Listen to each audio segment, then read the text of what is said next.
Good evening, everybody, and I am delighted to be welcoming you to this evening's main event, which is Discovering Videography with Neil Aldridge. And Neil, thank you very much for joining us and for taking your time to be with us. It's great to have you here. Thanks, Chris. It's a pleasure. Lovely to have you here. So to everybody that is on board with us this evening, thank you for taking the time to spend your evening with us. I'm always delighted when so many of you take your time to be with us. And I'm fascinated to hear Neil's talk this evening. Neil and I've chatted once or twice during the course of the day today and earlier in the week. Neil is a published photographer and a very good one to boot, having won a number of photographic awards in the British Wildlife Photography Awards. And I think, Neil, I'm right in saying you were also European Wildlife Photographer of the Year once upon a time? Yeah, a while ago, 2014. Pretty fantastic. It's not all that long. Well, it is quite a while ago. It's not all that long ago. Neil, I know you're published in National Geographic and also BBC Wildlife magazine, amongst other publications, no doubt. And you've got 3 books to your name as well, I believe. Perhaps more in the offing, I don't know. Yeah, well, one just launching next month, which is exciting. Oh, fantastic.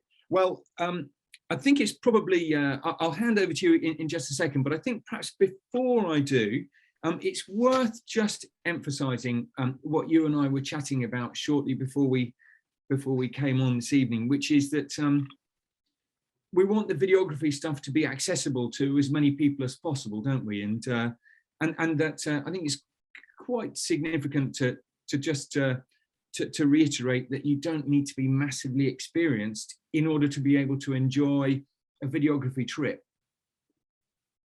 Yeah, absolutely. This is something which is open to all, no matter how much or how little video work they've done, whatever camera you may have, and even if you're wanting to still do it alongside stills and photography, that's the purpose of these trips, really. Great stuff. Well, I guess the only other thing to mention before we get started is that to everybody on board, we do have we will have a Q&A session at the end, as we always do. And you'll see Q&A appearing at the bottom of your screen if you're on a laptop or desktop, and I think it's at the top of the screen if you're on a handheld device. So please do ask any questions you wish during the course of Neil's presentation, and I shall pose those various questions to Neil at the end. I know that that Neil's got various video pieces that he's going to be presenting to you, as you would imagine, during the course of this evening. Sometimes if your video connection isn't brilliant, the video pieces may appear a little bit jumpy, but we did test this earlier in the day today, and certainly on my internet connection, which is certainly not the world's best, I had absolutely no problem seeing some of Neil's wonderful video. Neil, I'll stop rabbiting. I'll still be here, but I'll mute myself and shut my video down, and I'll hand over to you, and I'll come back on again at the end. Thanks so much, Chris. Thank you, everyone, for joining us. And yeah, let's get going. I just thought I'd move through quickly before we get into the video stuff with just a little bit more about kind of how I've got to this stage. And Chris has given a little bit of an introduction with regard to my work, but I thought I'd just give you a sort of a potted history, and it is all relevant to how I've got to this stage now, where I'm sort of shooting more video, more film than I am stills. I'm still working as a photographer, but doing more and more filming work for a variety of outlets. Sometimes it's broadcast, but a lot of work with charities and conservation projects on the front line. So let me give you a little bit of an insight. was born in the UK, and I live in the West Country. I live near Bristol with these two lovable, fluffy idiots, and yeah, this is where I'm now focusing a lot of my energy and a lot of my time. I'm working on projects down here in the southwest more and more, and most of my work over the last few years has been focused in southern England. But I did grow up in Africa. I grew up in South Africa, and this picture specifically is significant because the first time I went to South Africa with my family when I was a child, and the very first time I went to the bush, went to the Kruger Park, the first thing we saw, literally meters inside the gates of the Kruger Park, was a zebra, and this is the view I had. Obviously, it's not the same animal. This is one taken several years later, but to me, it'll always be significant for me as a memory that really kind of laid a path for the years ahead, that drew me into this life that I now enjoy. So after school and university, I decided to go and do my wildlife guide training. So I'm a FAGASA qualified guide. I did that again in the bush near the Kruger Park, which kind of is pretty much the spiritual home for me, really. And at the time, I was doing a lot of photography. Photography's been in my family for generations, actually. My great-grandfather was a press photographer in Yorkshire, and my grandfather as well was a serious photographer. And as a result, my father taught me, and I don't really remember a time in my life where I didn't have a camera in my hands. And growing up with that wildlife on my doorstep, with a camera, it was a natural progression, really, in terms of finding these subjects around where we lived, and spending every possible bit of time in the bush as we could, and seeking out these great subjects. And I started my career really taking these moments, these portraits, wasn't really experimenting too much, was waiting for the moment, those just traditional portraits, really looking for the eye contact. And this actually was one of the earlier pictures I'd taken in my professional career, and it's still probably my most commercially successful picture.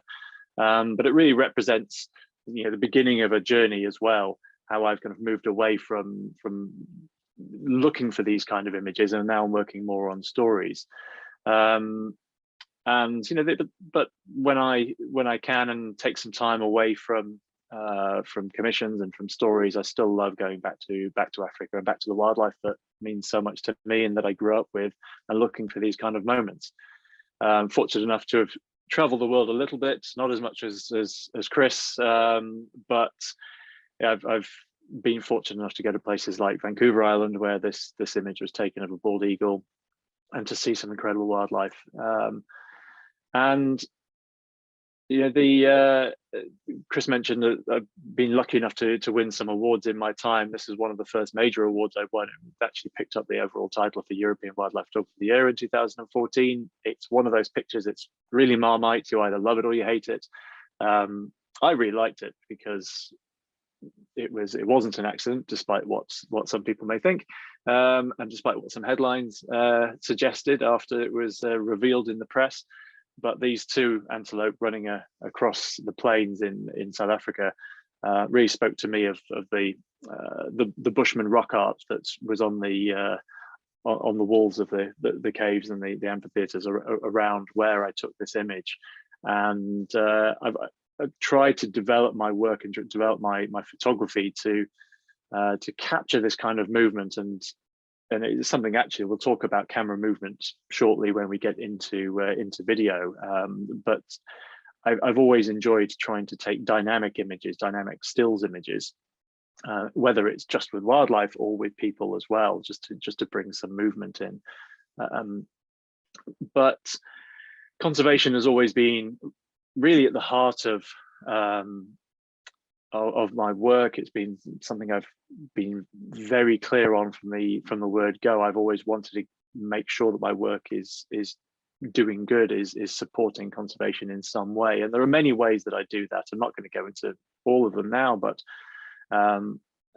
these these portraits and these beautiful moments that you get to spend in nature. I don't just rush around just going, I'm not interested in cheetahs because I'm here to do a story or a film about elephants. You know, when you're presented with a beautiful animal like this, it's lovely to spend time with it. And I was in Zimbabwe looking for wild dogs when these cheetahs came across our path, and this image subsequently sold at an event in London for £1,000 for cheetah conservation, to support cheetah conservation back in Africa. So similarly, this elephant as well has sold several times as a fine art print, with profits going back to conservation. So, like I said, just setting the ground here, giving you an idea of the kind of work that I've done over the last 12 years as a professional, and other ways as well to help raise awareness. Wild dogs, I'll get onto wild dogs in a moment. I know that's a favorite of many people who travel with wildlife worldwide, and you know, they've always been my favorite species. And to actually have the cover picture on Remembering African Wild Dogs, which was brought out at the end of last year, the latest book in this fantastic series of fundraising publications, was just a huge privilege, really. And you know, this animal particularly has a yeah, there's a lot of memories wrapped up in this image. So yeah, again, just trying to use my work to help raise awareness and raise money wherever I can. But I've always been interested in telling stories around the connection between the subject and their habitat, whether that's on the Chobe River in Botswana or here, a fox in a courtyard in London. And this image was in Wildlife Photography of the Year in 2015, actually taken from my flat. And you'll see a lot more foxes coming up over the course of this talk. They're a recurring theme, and that book that I mentioned as well, that's coming out next month, is actually on foxes, and this picture features in that. But I sort of developed that interest in terms of telling stories as well into our relationship with these subjects as well, and the badger cull, badger TB crisis that's now rumbled on for many years, is something I've photographed several times for BBC Wildlife and also for some charities as well, and used both my stills work and also my video work to try and raise awareness and talk about the alternatives to culling to help save this iconic species in our countryside.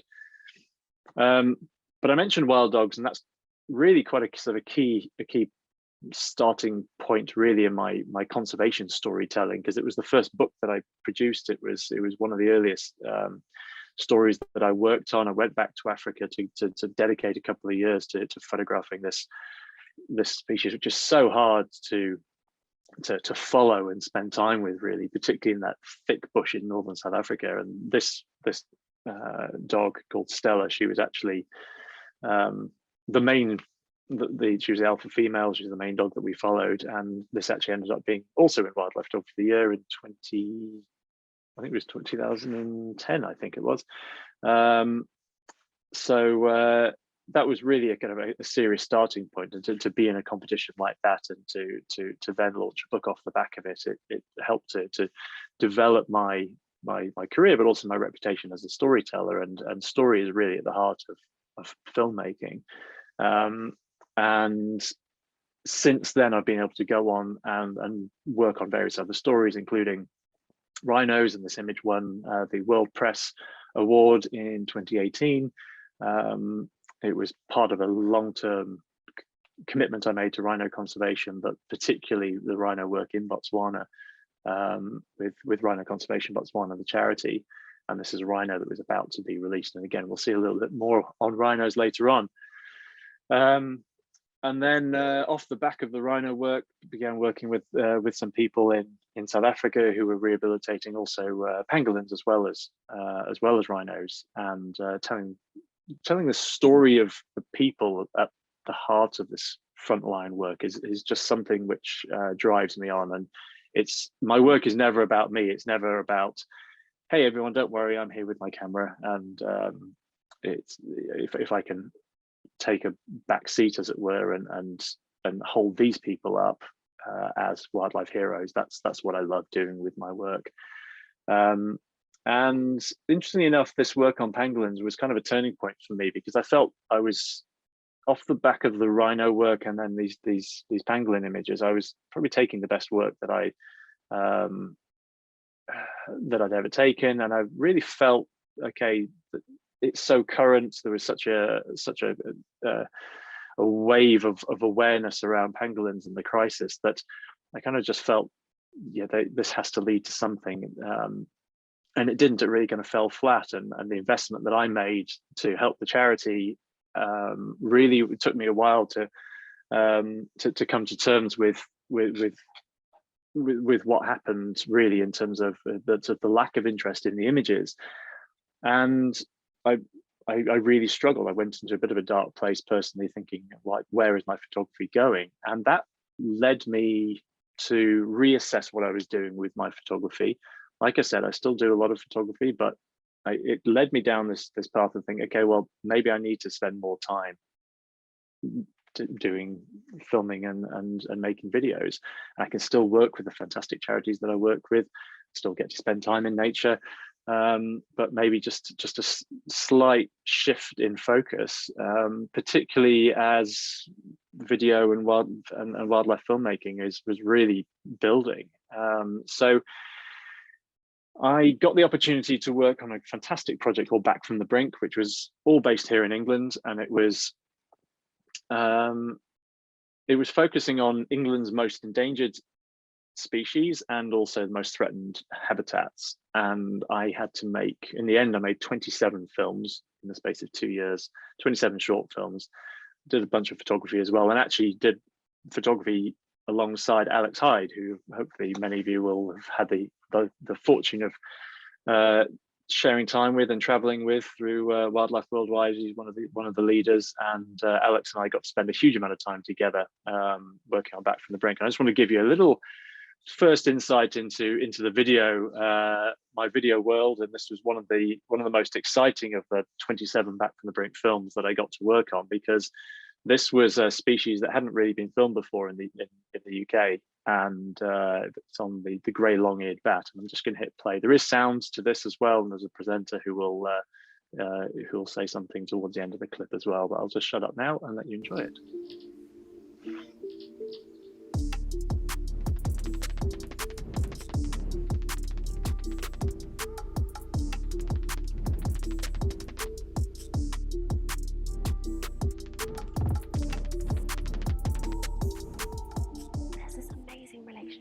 Grey long-eared bats and humans.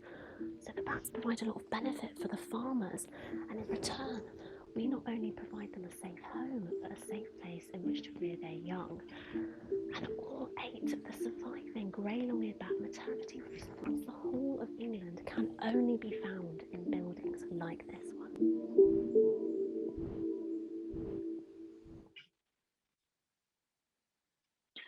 So that was just a short clip from a longer video that was about 4 minutes long, celebrating the grey long-eared bat and introducing it to people and saying, hey, look, this thing lives here in England and we need to do something. And hopefully you picked up there, there's only 8 known roosts, now 9, they've found the 9th one.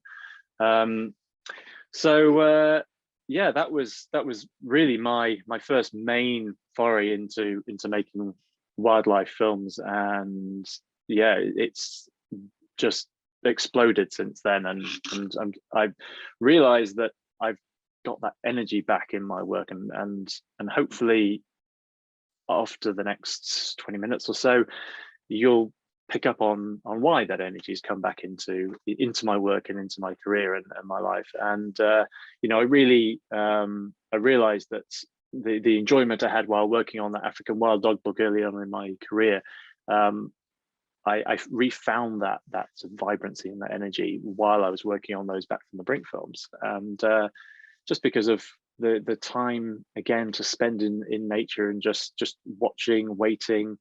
So yeah, I'll just go into here a few techniques, a little bit of background into video, and touching on some of the things that Chris said at the start as well, just why this hopefully isn't something which you're scared of dipping into and or feel that it's beyond you. I really want to try and just bring you all in and say, look, just come with us on this journey and give it a go, because it is huge fun and opens up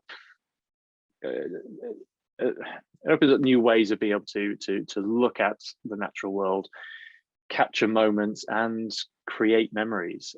So, like I was saying just here, just don't put your head in the sand about it. It is fantastic and can be done alongside photography. And I say that because hopefully anyone who will want to come and try this in the field with us will see that you can now easily move between stills and video quite easily because of the cameras that we actually have at our disposal. I'm not a camera geek. I'm really not interested in sort of how things work and having loads and loads of kit and having the latest kit. It's not I can't afford it, but I just want my kit to work properly. So I'm not this guy. This is sort of the furthest. I mean, I've got a lot of equipment, but I don't go out to make sure I've got every eventuality covered, and I've got to have the latest and greatest and the longest and the widest and the most number of megapixels. Because fundamentally, I'm sure most of you will know as well, from any photographers amongst us will know that you can never have enough megapixels, and you'll never have the ideal lenses.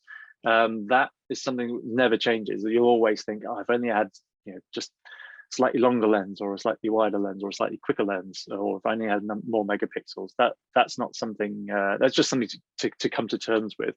Talking about cameras, the one thing that really, I think probably puts a lot of people off, maybe when you thought about wildlife filmmaking and wildlife video, that maybe this is the kind of camera on screen now that I was that I'd be covering and talking about. It's not. This kind of camera does my head in, if I'm honest with you. The reason being is it's a perfectly good camera, but it doesn't have an eyepiece. It's got a really bad screen. Well, you might say really bad screen. All dedicated broadcast wildlife filmmaking cameras have terrible screens, if they have any screens at all, to be able to see what you're actually shooting. Most of them don't have batteries inbuilt in them, and you've got to bolt everything on. The microphones, if they've even got a microphone, is terrible. And by the time you've bolted all this on, you've got to carry it on a shoulder. You've got to have 3 or 4 bags just to have all the extra stuff, and thousands of pounds worth of extra accessories and cables and things to plug everything in. It's a real pain. It's a pain for me. This is not how I work, and this is definitely not the kind of thing that I'm suggesting that, hey, come along because we're all going to learn how to use kit like this. Don't get me wrong. Like I said, this kind of equipment makes for great great wildlife films, but it's definitely not the kind of camera that I enjoy working with. So just don't be put off thinking that your camera is not good enough. If you're interested in coming into to join us on a workshop, you are welcome with whatever kit you have. And I'll always reiterate, it's what you do with the camera that you have that matters.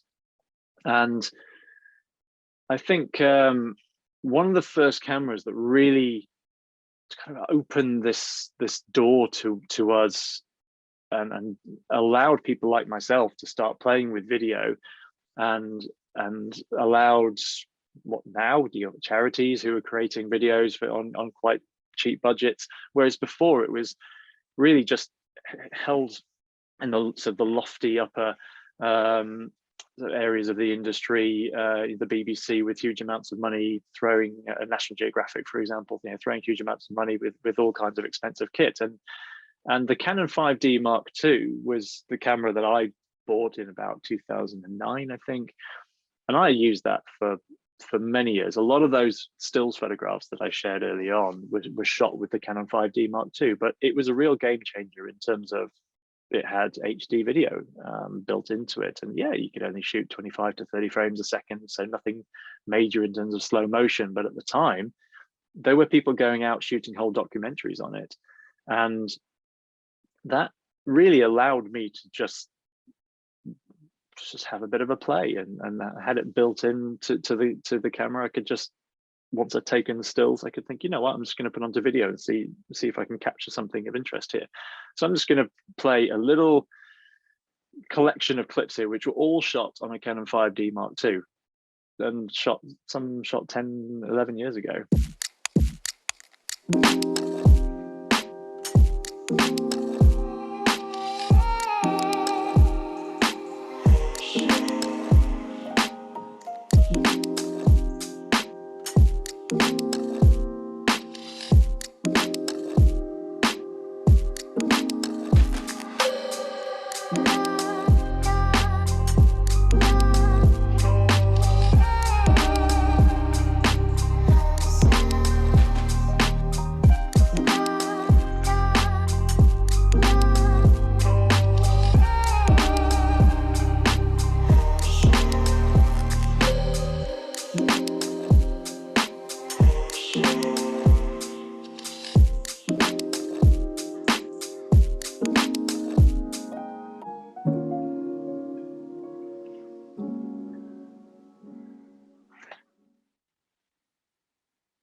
So that was just to give you a taste of just the kind of stuff I've been shooting over the, well, probably between about 2009 and 2018, really, using the 5D Mark II, and trying to, like I said, use it as best I can, rather than always thinking, well, I can't do video because I need a better camera.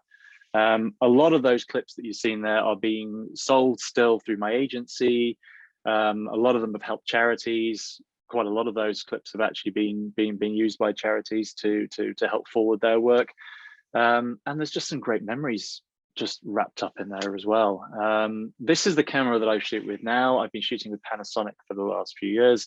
I've actually been shooting with the Panasonic GH5S mainly for the last few years, but this is the GH6, which has only been out really for a matter of weeks, and it's a little bit more of a step up, but it still comes in under £2,000. Now, I don't know what cameras you're all working with, but I know that, you know, a lot of the latest Canons and Nikons, etc., you know, they might be £4,000. To be honest, I've never really been able to afford to buy a brand new camera at four grand or more. So this works perfectly for me, and pretty much everything you'll see from here on was shot on a Panasonic. Most of the clips you'll see.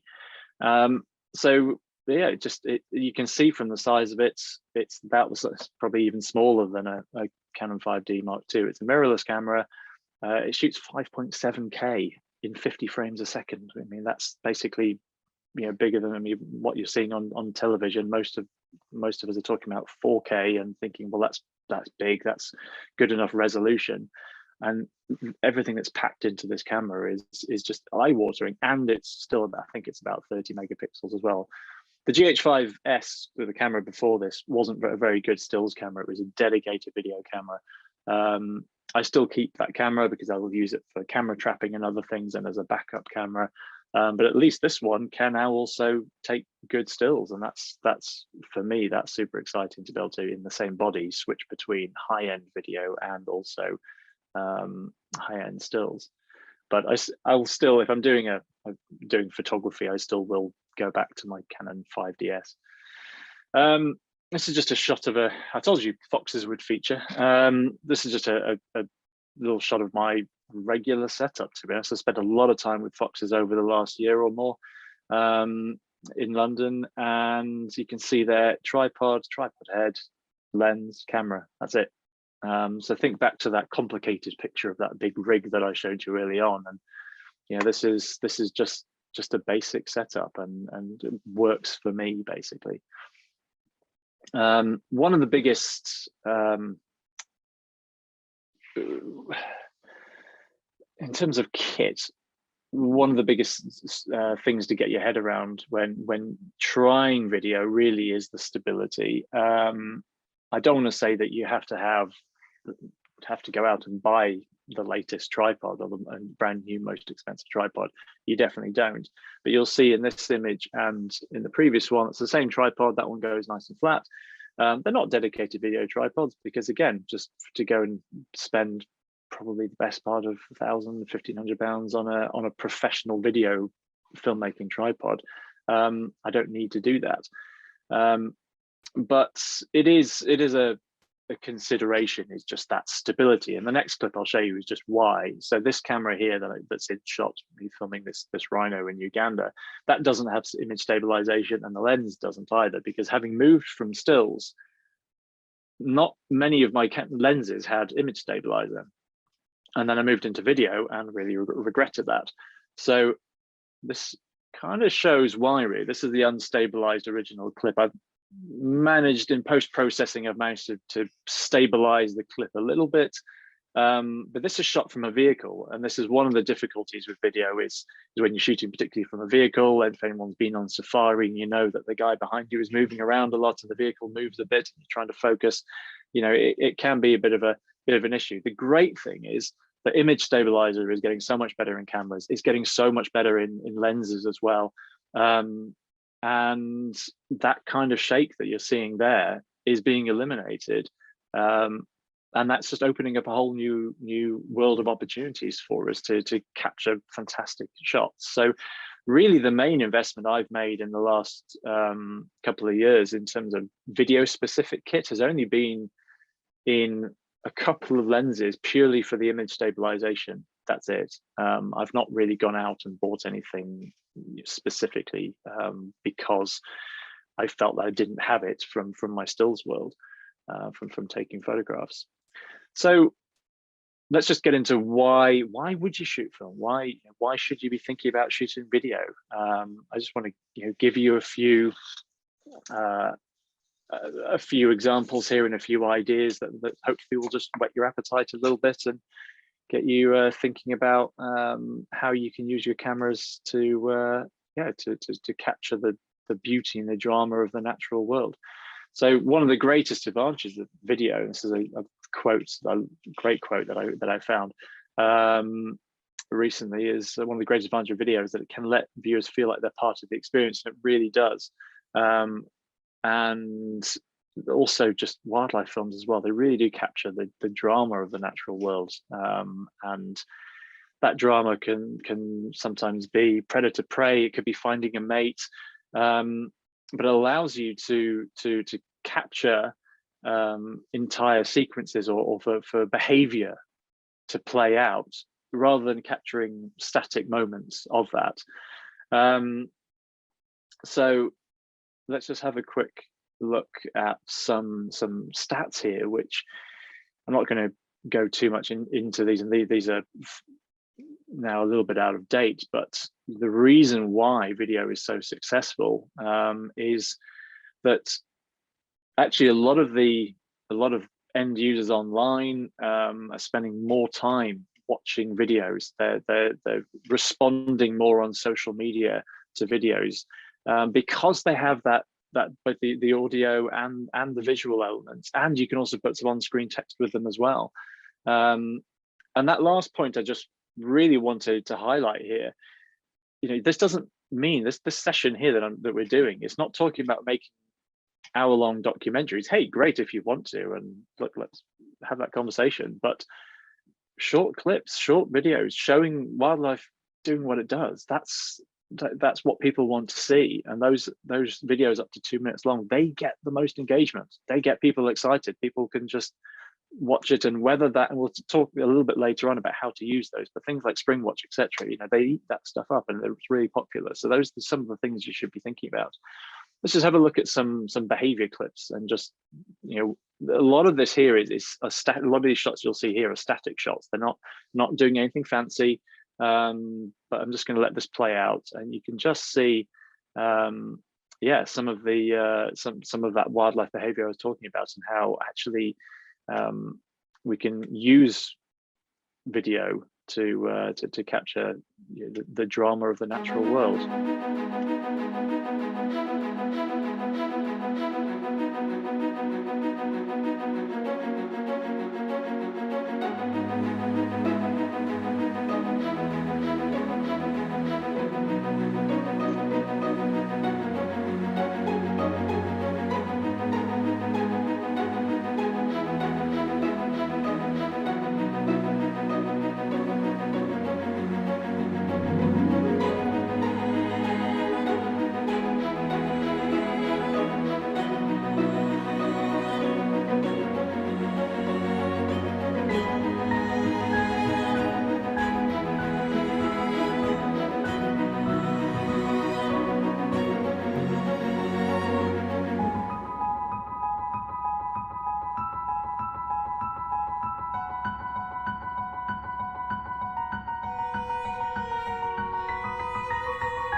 So I told you foxes would feature again, and rhinos and badgers making an appearance again.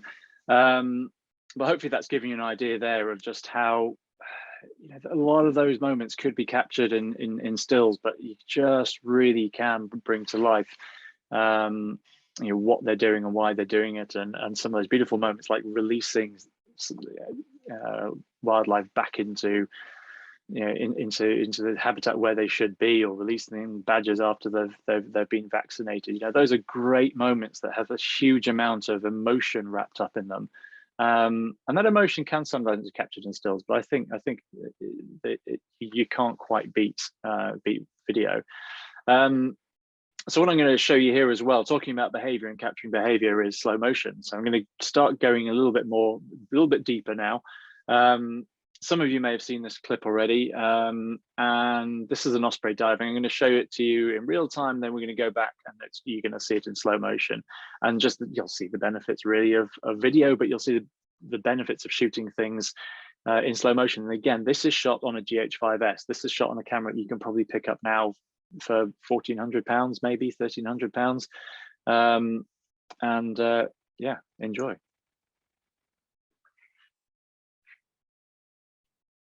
So you can see just how quickly that osprey hits the water. If we back it up, then you'll see it entering frame now at 10 times slower, so 240 frames per second. And you can really see every part of that approach as the osprey throws its talons forward, shakes its head when it comes out, aligns that fish, gets it ready, and then has to lift itself out of the water. And again, you can do that with stills. You can film it as well, but slow motion really brings that to life, and that is now accessible in our everyday cameras, in our mirrorless cameras, in our SLRs. And this is just another example of slow motion here, just another short clip. This is coming back from the Brink, that project I mentioned earlier that was focusing on endangered species here in England. This is the southern damselfly. It's taken from a longer video, but you'll get an idea here of the use of slow motion to help people see something that happens quickly, and see how the damselfly flies, how it goes about its business, and just the use of slow motion just to show that behavior. And go.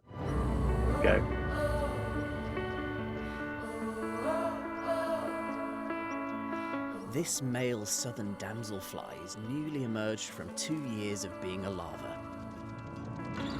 His mission now is to find a female and create the next generation.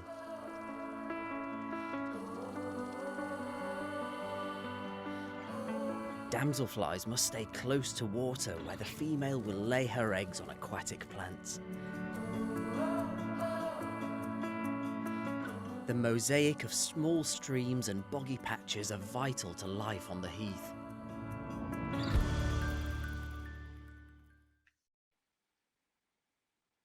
Great. So one of the other benefits of video, not just showing behavior, but we can also show the relationship between two elements. Now that might be the relationship between predator and prey. It might be the relationship between a subject and its environment, but I'm just going to let this one run. This is just one short clip, and it's just that predator-prey relationship here, where you'll see there I've pushed that focus from the foreground where it was on that topi to the cheetahs who are looking for a meal, and it's a technique. It's a short, quick and easy technique that it takes a little bit of time to master, knowing where your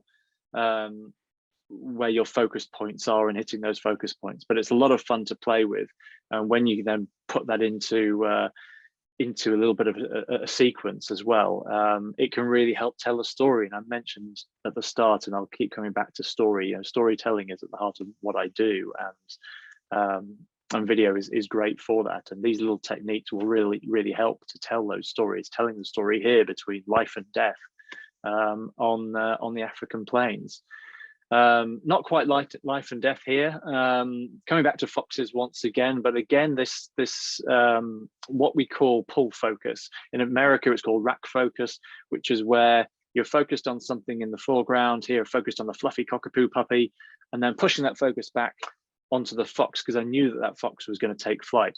I didn't actually expect the dog to take flight as well out of the left of frame, but it's quite a nice added bonus. But to be focused on that dog and then in the moment push it back to the fox, it just tells the story there of those two animals interacting, and how foxes are wary of dogs, because a lot of foxes get attacked by dogs. And here again, just relationship between foxes living on allotment in London. Two different families, one going about their business hunting down the far end, and then pulling up just at the right moment to catch these stretching, scratching, yawning just before leaving frame. And that takes us neatly on to the next section, the next little bit, talking about leaving frame. So one of the things to think about, and it is something that takes a little bit of time to get used to when you're trying to take your brain from photography brain to video brain, is you often want to let things play out and not move the camera around as much as you would do if you were trying to track your subject to take a photograph of it. We have this tendency as photographers to follow our subject. Quite often you want to leave the camera and let things come into frame and let things leave frame. So you'll see here this pine marten, which I actually took with a camera trap, but this is up in the Cairngorms, just behind the lodge where we're staying, with this pine marten wandering into frame. And I knew that it would walk up this, well, I hoped it would, but there's a good chance it was going to walk up the log and it would walk into frame, and then eventually it does jump out and disappear. And that what we call a resolution. You want the clip or the sequence to have a resolution. You want the animal to leave frame. So I'll just give you an idea here. Now all this fox footage has been shot for something which will hopefully be on TV later this year with the BBC.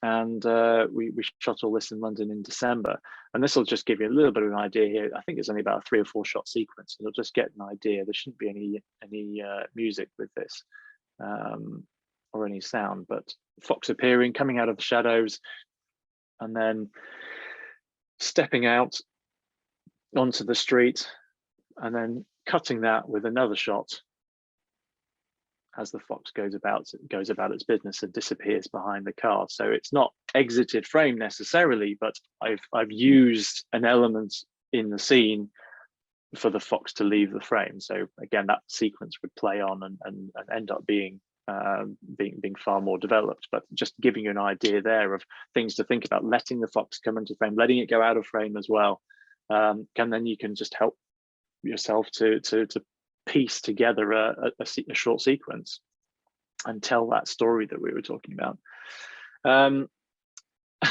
Of course, it doesn't always go right. So this is a little insight into, I put this short video actually together a couple of years ago, but when you want the animal to enter frame looking fantastic, looking majestic, or sometimes leave frame and fly off, we want wildlife to look amazing. We want to tell the story of our subjects. It doesn't always go to plan, so hopefully you'll enjoy this little kind of blooper reel of my wildlife subjects not acting as I wish they would.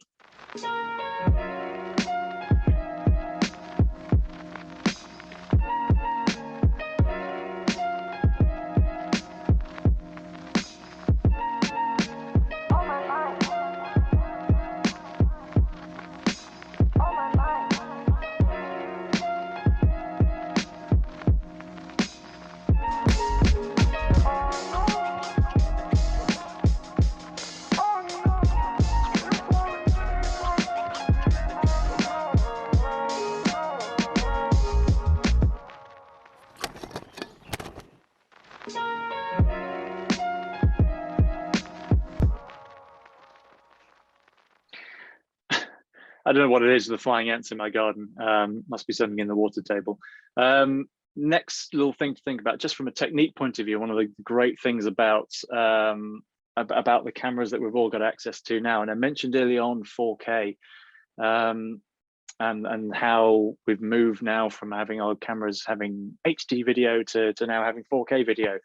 And the great thing about that is that when you've got the bigger resolutions like 4K or 5.7K or even 8K in some cameras, is that allows you to crop that and to create two different shot sizes.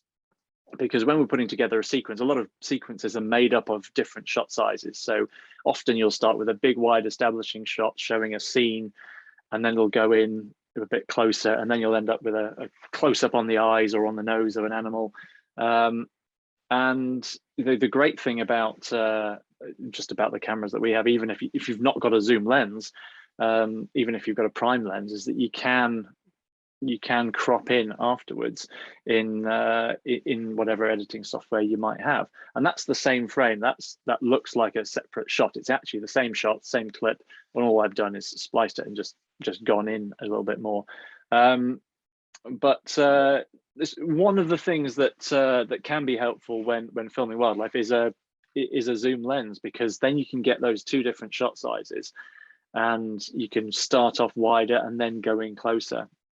One thing to be aware of when you're doing that is parfocal lenses. Ideally, you'll have a parfocal lens. Now, parfocal lens means that if you're focused on something and you're zoomed right out, let's say you're using a 70 to 200 mil lens and you're on 70 mil, and then you zoom into 200, a parfocal lens will stay focused, whereas a non-parfocal lens, you'll have to refocus, and that can be a pain, and it can mean that your animal subject moves off, and that is a bit of an issue.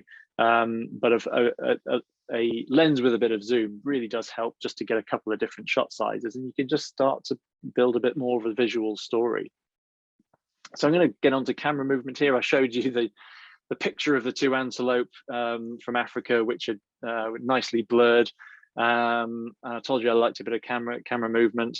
Last section here, really, which I'll get into, is just once you start getting into video, it opens up all kinds of ideas. Well, it does in my mind anyway, and certainly when I'm walking my two dogs, I'll think about images, I'll think about shots, and I'll think, oh, how can I capture that differently? Yeah, I love a bit of camera movement. I'll just give you a couple of ideas here of how I try to move the camera to show. It can sometimes bring static subjects to life. It can reveal habitats. You have a revealing shot where you pull back and you show something, and the vast extreme of a habitat. Or it can also show animals move through their world and interact with that habitat as well. So you'll see a couple of examples here. This is just, I don't think there's any sound with this one either, but again, this is just starting out with the foxes, and this is not shot with a drone. This is a small, very affordable cable cam rig that I have.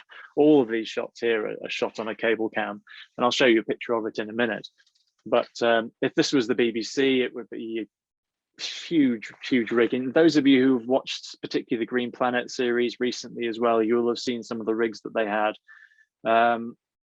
which would have cost thousands and thousands and thousands of pounds, and a lot of it is done in studio, whereas this affordable little rig allows me to just rig things up between a couple of trees, hang my camera on it, and because I'm shooting with a mirrorless camera, it takes the weight of the camera perfectly. You've got this lovely smooth shot, which you don't have to annoy anyone by flying a drone. You don't have to upset any wildlife by flying a drone past them. The camera did go for a little bit of a swim in this shot, I will admit. It did catch the water. Fortunately, no permanent damage.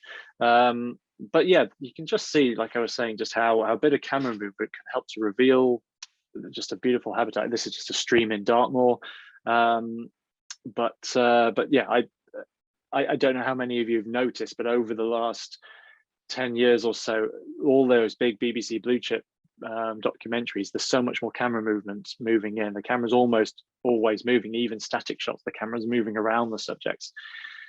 This is that cable cam rig. This is actually the cable cam rig with a gimbal on it, which you don't always have to have on, but I've just added it on because it will take the weight, because you can see how small my camera is there.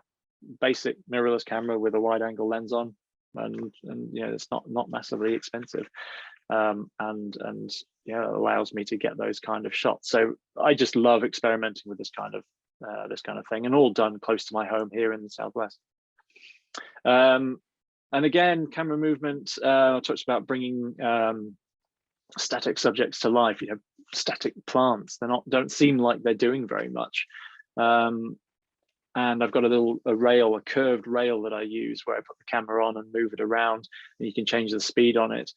And it allows you to just celebrate the beauty of the natural world, the intricate details of these plants that we have here in Britain. These are all shot again here in the southwest. They're all just orchids.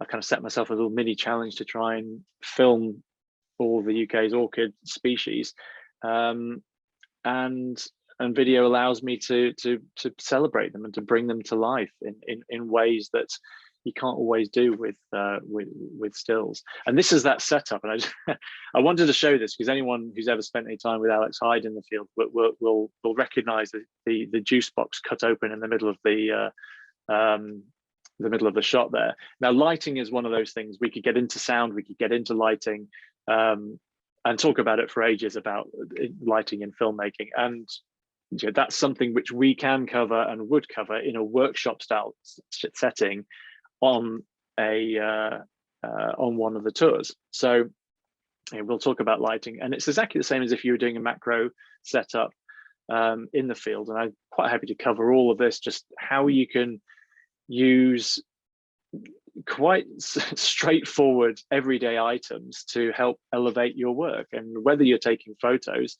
the inside of a Tropicana carton, not all cartons have that silver lining on the inside, but I actually happen to have one right next to me here. So that's just the inside of a juice carton, and works really well to shine some light up on the inside from underneath, bouncing the sunlight back up on the underside of that lesser butterfly orchid, which again was one of the subjects in the Back from the Brink films.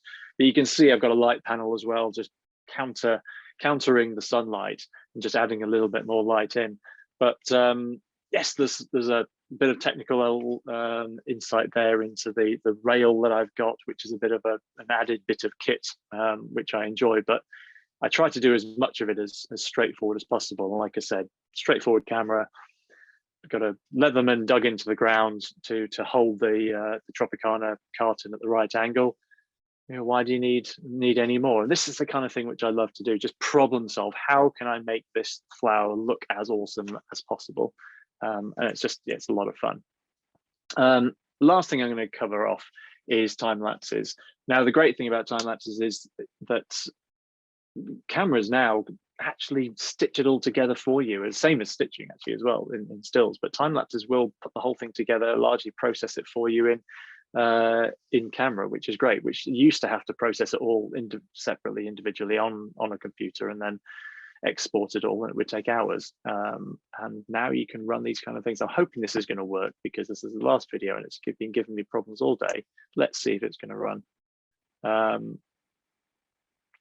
But the great thing about time lapses is you really can you can show what the eye doesn't easily see. You can speed things up. You can show how plants might open. You can show how the light might move across a landscape, and a lot of this of detail that's lost to the naked eye in real time.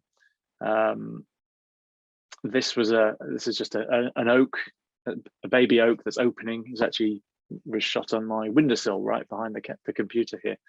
And again, the problem solving side of things really is sort of the heart of a lot of these shots. How can I make them look as great as possible?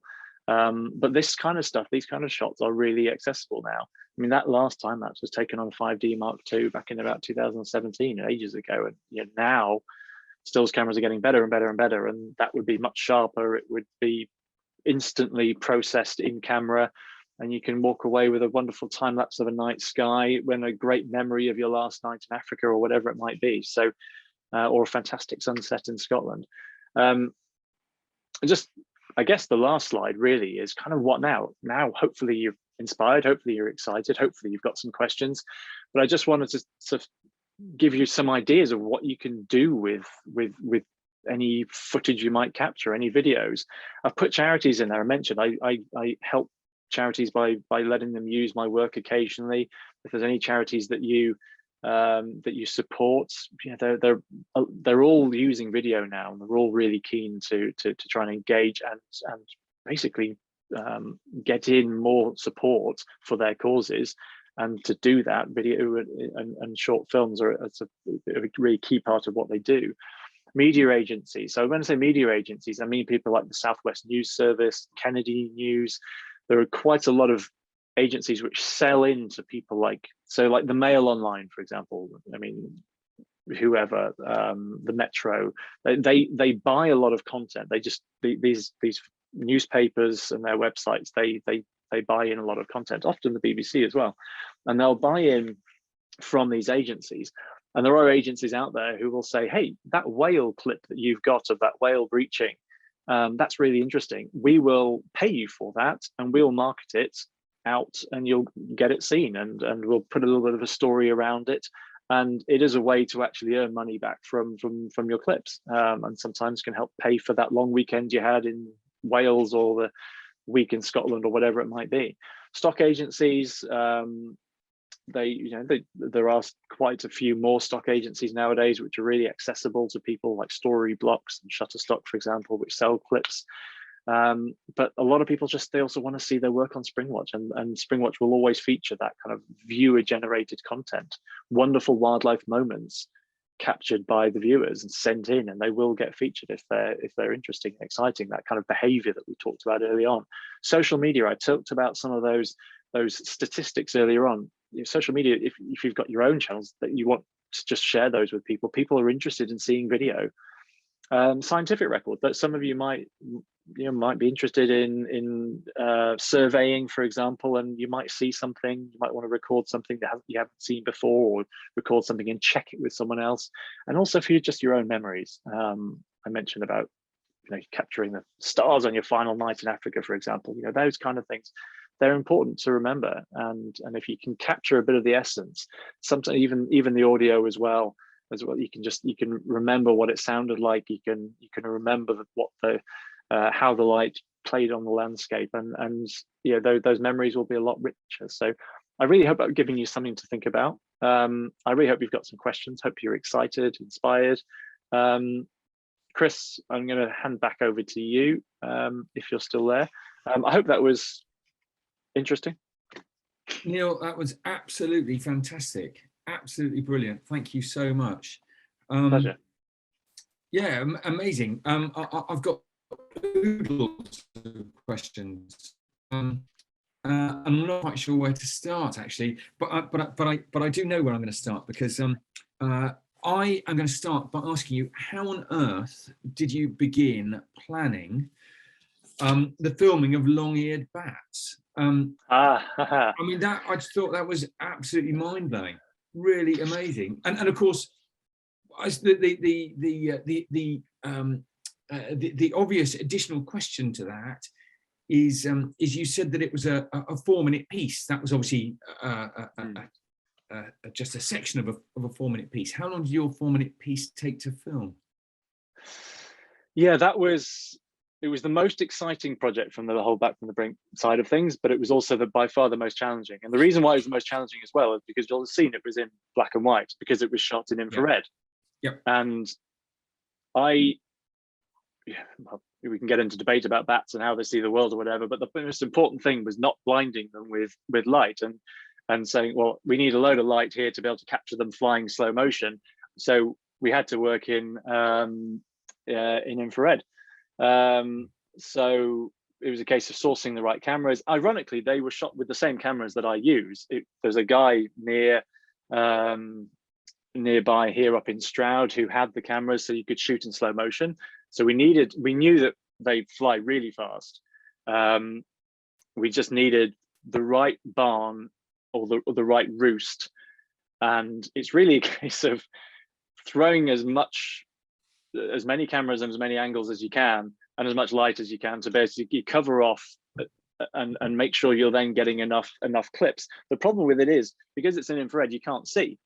So the whole time I made that film, I can't tell you if I ever actually saw a grey long-eared bat. That's the weird thing about it. I spent all this time working on them, and actually in total probably spent, because I did the photography for that as well. That was something which Alex Hyde actually said, you can have that challenge. And the photography was actually a far greater challenge than the film. But it's very weird working on something and not coming away going, you know what, spending time with the bats was wonderful, because I can't tell you if I ever saw one, because they fly so fast. And the other additional challenge was that they're known as the whispering bat because they don't really make a sound. So all these other bats, they echolocate as they fly around the landscape. But the grey long-eared bats are almost silent. So it's not like the researcher could look on his iPad, on his bat detector, and say, we've got a grey long-eared bat flying around. So what I had to do was record for long periods into a black void of nothingness, and just hope that a bat flew through frame, but knowing that if it did, I was going to get it. That was the whole point. You're presetting your focus, you're getting the lighting angles right and everything else. So it's not chance, you are reducing the chance to a few percent. And of course, the biggest pain afterwards really was you've got to sit down at a computer and scroll through a black frame, frame by frame, and then this bat flies through and you go, oh God, got it, there we go. Oh no, it's the wrong bat. Okay, that's a lesser horseshoe. And then you're going to wait for another one. And you realize you've caught, over the course of an evening, you might have got 50 bats coming and going, only of which 2 of them might have been a grey long-eared, and then you start piecing your sequence together. So it was hugely fun. It was very weird, and involved a lot of problem solving, which I really enjoyed. But like I said, it was all done with the bat's best interests at heart. And how many evenings worth of work was that in the end? 3 or 4 minutes? Well, because actually the 3 or 4 minutes it also involved telling the story of the meadows and the farm where they live and the landscape as well. So fortunately, a lot of the film was actually made up of daytime shooting, which was great. In terms of filming sessions, there might have only been about 5 filming sessions, probably in total for the film. But then the photography, there was probably 20. Really? And that was harder, because the thing with photography is you have to get them at that right moment where they're in focus. Whereas with the filming, it's going to fly through the focal plane and fly out a shot. It's going to be out of focus, fly into focus and out again. Whereas, the number of times we didn't quite get the bat just in focus, that was a whole extra challenge. But another set of problems. But that was the one that got published in National Geographic, which I've never worked harder on a project in my life, and to have those pictures picked up by them was great. Oh, I bet, and that's amazing, and really exciting. Actually, as a matter of interest, it might be worth mentioning, or perhaps at some stage you could tell me, we can email out to people. Is there a way that we can actually see that sequence or those particular set of videos that you've prepared? Is there because that would be great, and I'm sure that people would be absolutely delighted to receive that on email. Absolutely. If I can the link. That'd be 100%. We can definitely get that out to you. And the great thing about Back from the Brink is nothing had really ever happened like that before, where those of you who know the conservation sector, charities tend to work in silos based on their specializations. And there was this great opportunity where all these charities came together and said, look, if we want to save species here in Britain, we need to work together. And they said, look, okay, great, let's do this. Let's apply for some funding. And the Heritage Lottery Fund had never funded nature before, and it turned out then they did a poll, and they said, oh, actually, it turns out Back from the Brink was the most popular Heritage Lottery funded project ever by lottery money. And as a result, they're now doing Back from the Brink in Wales and in Scotland over the coming years because of what happened here. So it's been hugely successful. I will send on links, and thank you for asking. That would be great, and well, I certainly would be delighted to see it, and I have absolutely no doubt that others would as well. One of the things I think that your presentation has really highlighted to me, and I have no doubt to others as well, is how video really helps to make things come alive. Those of us that enjoy photography, and I'm one of them, as you know, you try and take an image of something, you try and do things slightly differently, you try to get an impression of mood perhaps, and an atmosphere and so on, which to a greater or lesser extent you can do, and of course the very best photographers, of which I am not one, really they're really able to do that. But video is kind of taking it to a different level, because you can feel it a lot more. You can feel the mood and the atmosphere, I think, in video. I mean, but it's very much an extension, isn't it, of photography? Would you say? Absolutely, yeah. No, I would. It is an extension, absolutely, because you're a lot of the time you're thinking in the same way in terms of composing shots. But then, and I mentioned storytelling again. It's like, okay, how are we going to tell this story? And I've come from a storytelling photography background where I'm used to thinking about the different elements of the story, and that allows me to piece together those sequences which help to create that mood or that drama or emotion that I want to convey. And the other thing, which we haven't really gone into here today, because there isn't really sort of the time to, but it's also getting a little bit more niche, but is, the soundscape that comes with that.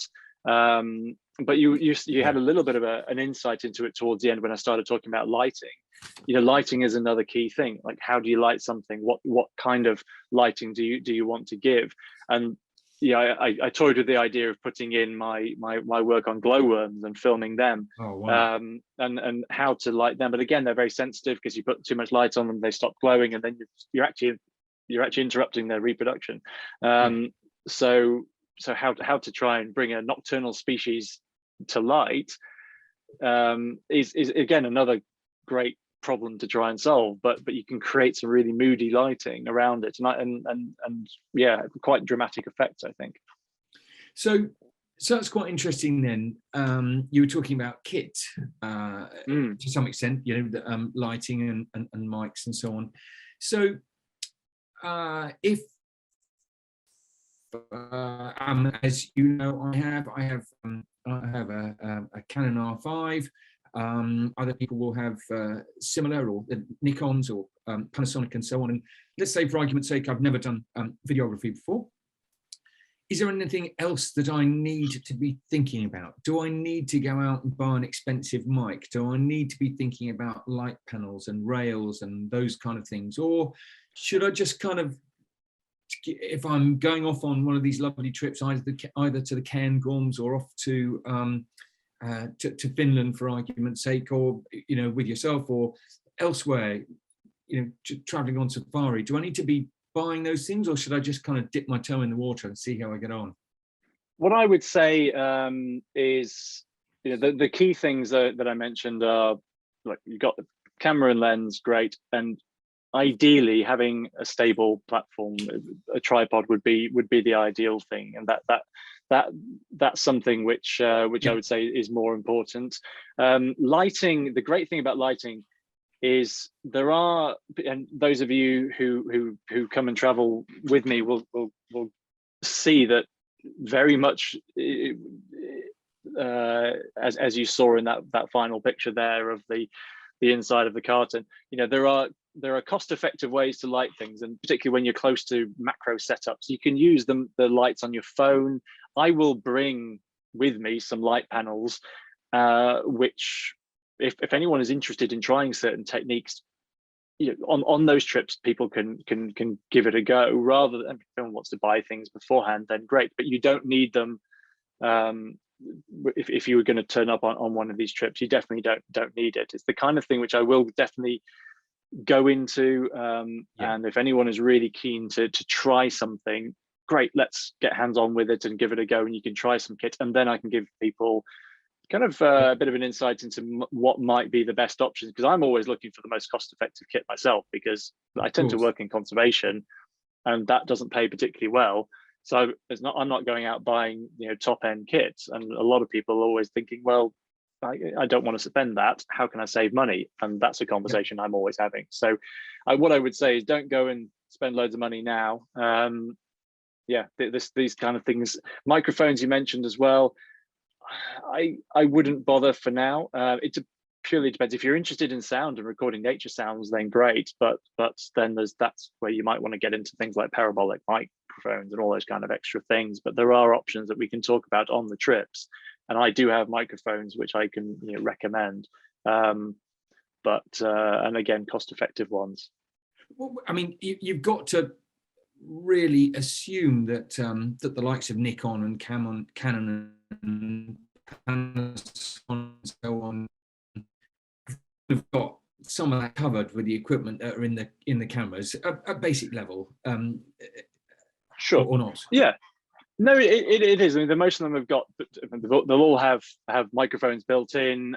They're just not quite well. But we tend to do all of our work outdoors, and basically a little bit of wind. Hey, we're going to the Cairngorms. There's going to be some wind. It's going to happen. Great being inside a hide in Finland. Okay, but then you largely going to get the sound of the guy breathing next to you more than the sound of the bear. So sound's not. What I would then suggest is, if you wanted that kind of sound, is probably then you're then taking an extra microphone and recording separately, and that kind of thing can be done again very easily. And there are some really good, cost-effective mics. And to be honest, even some I've recorded on my phone sometimes for some of the Back from the Brink films. I recorded some stuff on my phone because, look, these smartphones, we do so many things with them, but first and foremost, they are a voice recording device. Absolutely. So the microphones in those tend to be better than in cameras. I don't tend to rely on the camera microphone that much. Occasionally I will, but it's they're not bad microphones, but like I said, the wind does rush over them pretty badly. Okay, fair enough. So for people that I've done quite a lot of photography, of which I expect a number of those on board this evening have. They might be familiar with working in, let's say, Lightroom, for example, or Photoshop. What would you recommend from the point of view of editing software? Again, I suspect there are oodles of different types of editing software, as there are for stills, but there's probably one or two standards on there. No doubt one or two to be for this. Absolutely. So I would say, if you're used to Adobe, one of the easiest ones to step into is Premiere Pro. If you do have that Adobe suite, it's going to be the logical step, really. There are a few others, and it's one of those things which on the tours I am happy to go into, and will spend a bit of time talking to people about how to use various different types of software. And again, you're going to be wanting to use it based on what your end goal is with your footage. So there are some people who will think, I really want to make a video about my local nature reserve, or I want to put a video together of all the wildlife I've seen on my trip to Kenya, or whatever it might be. There might be someone who just thinks, I had this great osprey dive, and I want to just know how to slow it down to the right speed and make it look fantastic. And that's a really simple process. And obviously then putting a whole film together is more involved, but we can do that on those trips and spend time. And though I mentioned those workshop sessions that during the afternoons, that's one of the things that is always worked into those is just a little bit of processing time, computer time, etc. But I definitely don't want that to put anyone off, because there are some quite easy, and even things like iMovie, the old Mac software as well. It's pretty straightforward, but it does the job if your end goal is to make something pretty simple. More often than not, it's being given a few pointers at the beginning, isn't it, to sort of get you started, and then once you understand the workflow, then you can kind of go into it in your own whatever depth you want to go into it. But it's just having that, just being encouraged to sort of start down the road with it. 100%, and I'm very happy to give people that encouragement and to sort of do that hand holding at the start for anyone who wants to delve into that.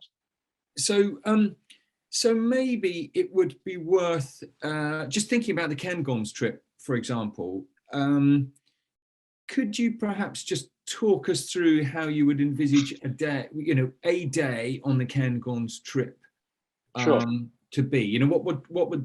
What's the shape of the day? Because that will give people a nice idea, perhaps, of what to expect.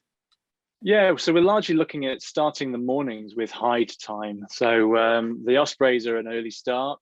So waking up, and then heading out to the hides, getting there really. I mean, sometimes the ospreys don't, they just come in quite late, and obviously this is wildlife, this is nature, you never know when they're going to turn up. But I've been there where literally as we're walking in, there's an osprey's come in before the sun's even up. They've come in really early, and you're talking, obviously this is Scotland midsummer, you're talking like 4 something in the morning, but then we'll get back to the lodge, have breakfast, hopefully get to all be buzzing about what a great morning we've had, and then go for a little bit of a rest, bit of a recharge of literal batteries and also our own batteries, and backup footage and whatever else. And then after lunch, have a bit of have the lunch at the lodge, and then have a bit of a workshop session. Now that it will change each day, and there'll be 1 or 2 of the days where we won't do a workshop because we'll maybe be off doing other things, but largely we'll cover additional stuff. We'll go into macro, we might go into the editing side of things. For anyone who's interested in time lapses, for example, we can do that. And if anyone wants to do things like camera trapping or anything a little bit more niche, we can do those.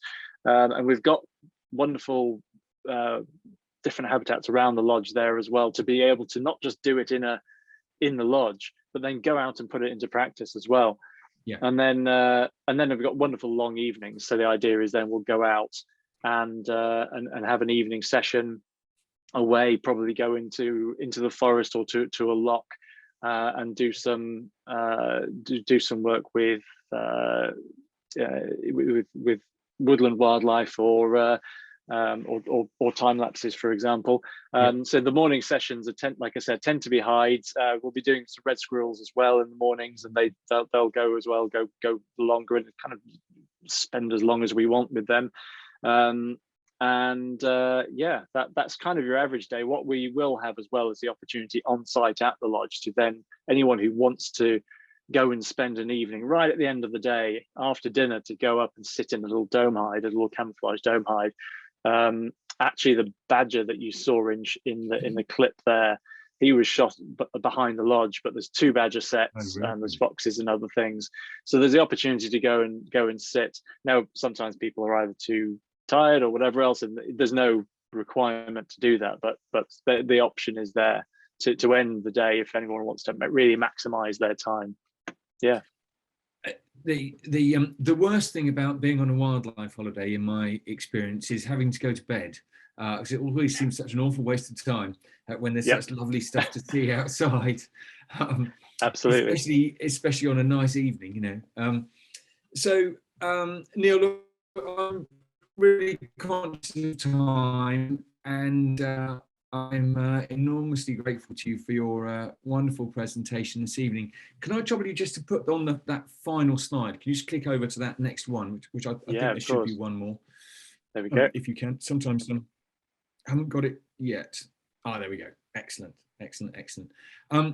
So look, thank you very, very much, everybody, for being with us this evening. I know we're enormously grateful to you, as I said right at the beginning, for you to take the time and spend your time with us,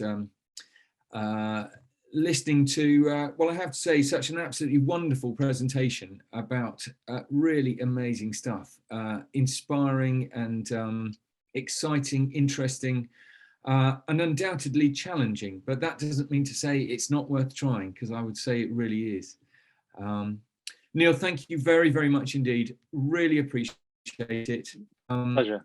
And look forward to seeing you again very soon.